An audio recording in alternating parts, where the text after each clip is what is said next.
Саламатсыздарбы, Факт KG YouTube каналыбыздын көрүүчүлөрү. Жайдан келиши менен Бишкектен Ысык көлгө бара жаткан жана Ысык көлдүн ичиндеги жолдордо адам өмүрүн алган кырсыктар өтө көп катталып жатат. Анын себептери эмнеде?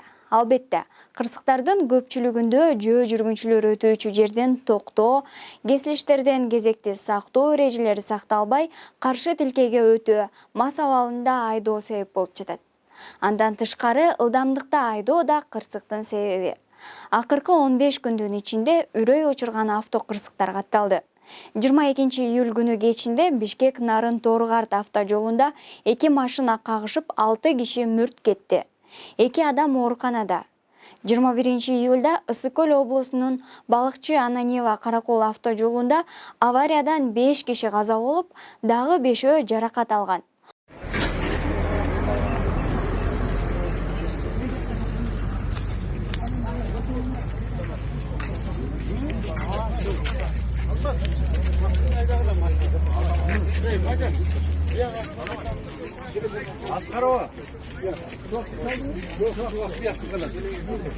Онунчу июлда да Ош облусунун Алай районунда жана Бишкек-Ош автоунаа жолунда болгон 2 кырсыктан 4 адам өлгөн.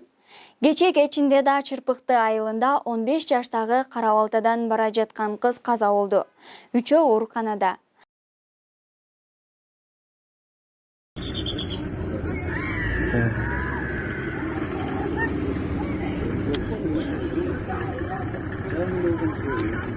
Ал эми Чоктал айылында унаа 2 аялды сүзүп кеткен.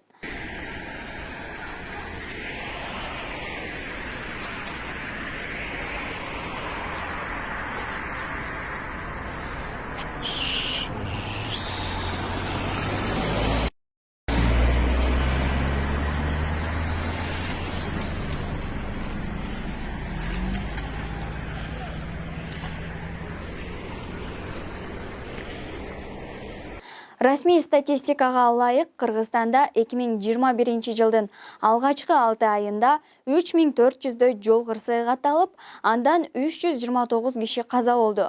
Дагы 5000 адам жаракат алды. Ал эми жогоруда белгиленген өлүмдөр 6 айдагы статистикага киргизилген эмес. Жол коопсуздугун камсыздоо башкармалыгынын штабынын жетекчиси Өткөрбек Умаров жол кырсыктарынын 84% айдоочулардын күнөөсүнөн болуп жатат. Алардын ичинен 1 жыл тажрыйбасы бар айдоочулардын күнөөсүнөн болгон кырсыктар жыл сайын 500дөн ашат деп билдирди. Бирок жолдор да иш чыгарлык деңгээлде эмес. Каршы тилкеге өтпөш үчүн жолдун ортосун бөлүш керек. Видео көзөмөл да аз, дээрлик жокко эсе. Жолдун айрым жерлеринде дагы деле оңдоп түзөө иштери бүтө элек. Буга байланыштуу Ички иштер министрлиги соңку учурдагы жол кырсыктарынын көп болуп жатканына тынчсыздануусун билдирип, айдоочуларды эрежелерди так сактоого чакырды. 23 июлда президент Садыр Жапаров Ички иштер министрлигине мас айдоочуларды аныктоо үчүн текшерүүнү күчөтүүнү жана айрыкча Ысык көлгө кошумча күч тартууну тапшырды. Ар бир айдоочу жолго чыгарда өзүнүн жана башка адамдардын өмүрүнүн канчалык маанилүү экендигин эсине салуусун сунуштайбыз. Жөө жүргүнчүлөр да жолдун ар кайсы жеринен өтпөй, атайын белгиленген жерден өтсө, бир аз да болсо жол кырсыктары азаят беле деген ой.